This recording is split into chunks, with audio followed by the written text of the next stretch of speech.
CCTV ഒരു സുരക്ഷാ ഉപകരണം മാത്രമല്ല, നമ്മുടെ മാനം കളയാനും അത് ഉപകരിക്കും. അതിനുള്ള ഏറ്റവും വലിയ തെളിവാണ് തിരുവനന്തപുരത്ത് ഒരു തിയേറ്ററിൽ നടന്നത്.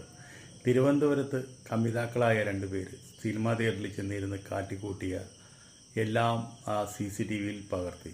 പക്ഷേ ഹാക്കർമാർ തിയേറ്ററിൻ്റെ പാസ്വേഡ് ഉപയോഗിച്ച് അത് അവിടെ നിന്നുള്ള എല്ലാ വിഷ്വൽസും എടുത്തിട്ട് ടെലിഗ്രാം ആപ്പിലൂടെ അത് പൊതുജനങ്ങൾക്ക് പൈസ കൊടുത്ത് കാണാനുള്ള ഒരു അവസരം ഉണ്ടാക്കി വച്ചിരിക്കുന്നു. അപ്പോൾ നമ്മളിതിൽ നിന്ന് മനസ്സിലാക്കേണ്ടത്, ഹാക്കർമാർക്ക് എവിടെ വേണമെങ്കിലും നുഴഞ്ഞു കയറാനും നമ്മുടെ പ്രൈവറ്റായിട്ട് വെച്ചിട്ടുള്ള എല്ലാ CCTVയിൽ നിന്നും അവർ വിഷ്വൽസ് എടുത്തിട്ട് ഇത് കാണാനായിട്ട് പ്രീമിയം കസ്റ്റമേഴ്സ് ഉണ്ട്, അവർക്ക് വേണ്ടിയിട്ട് പൈസ മേടിച്ചുകൊണ്ട് അവരിത് കാണിക്കുക. പക്ഷേ ഈ കാണിക്കുന്ന രംഗങ്ങളൊക്കെ ഈ കമിതാക്കളുടെ ബന്ധുക്കാരും സ്വന്തക്കാരും വീട്ടുകാരും എല്ലാം കണ്ടു കഴിഞ്ഞു. അപ്പോൾ ഒരവസ്ഥ നിങ്ങളൊന്ന് ആലോചിച്ച് നോക്കുക.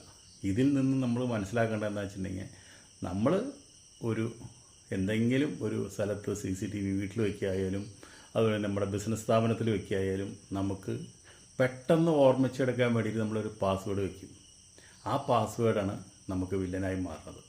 നമ്മളൊരു പാസ്വേഡ് വയ്ക്കുമ്പോൾ അത് നമ്മൾ ഓർമ്മിക്കാൻ വേണ്ടി പെട്ടെന്ന് നമ്മുടെ ജനന തീയതിയോ അല്ലെങ്കിൽ കാറിൻ്റെ നമ്പറോ അല്ലെങ്കിൽ വേറെ എന്തെങ്കിലും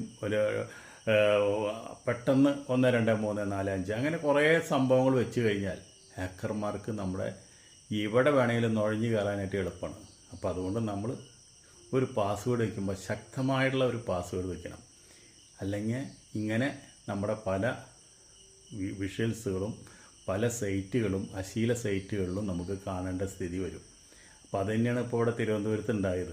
അപ്പോൾ അതുകൊണ്ട് നിങ്ങളെല്ലാവരും ശ്രദ്ധിക്കേണ്ട ഒരു കാര്യമാണ്, നമുക്ക് സുരക്ഷ വേണം, സംഗതി ശരിയാണ്. പക്ഷേ ആ സുരക്ഷയ്ക്ക് നമ്മൾ ശക്തമായിട്ടുള്ളൊരു പാസ്വേഡ് കൊടുത്തിരിക്കണം.